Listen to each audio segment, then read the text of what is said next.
Ассалам, құрметті курсқа қатысушылар. Мен сіздермен өз білімімді толықтай бөлісуге тырысамын. SMM дегеніміз не?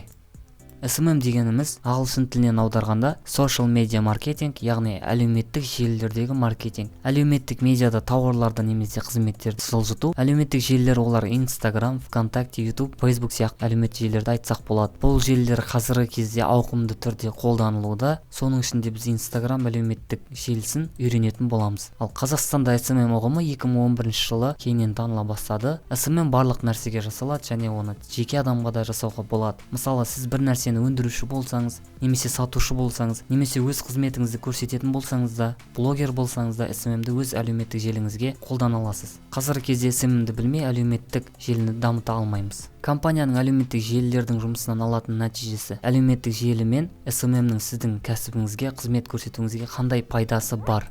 Тұрақты тұтынушылармен жұмыс жасауға қосымша канал. Мысалы, сіздің қызметіңізді немесе тауарыңызды ылғи тұтынушы алушы адамдармен жұмыс жасауға тиімді. Сіздің тауарыңызды немесе қызметіңізді тұтынып көрген адам сізді қажет етсе тез таба алады және басқаларға да ұсына алады. Тұтынушылармен арадағы байланыс нүктелерінің көбеюі. Жаңа клиенттерді тарту. Әлеуметтік желіде жарнама жасау арқылы жаңа клиенттерді тарту. Жаңа клиент сіздің тауарыңызды немесе қызметіңізді көруі үшін сіздің мекен-жайыңызға келіп әуре болмайды. Ол оны әлеуметтік желідегі сіздің парақшаңыздан көре алады.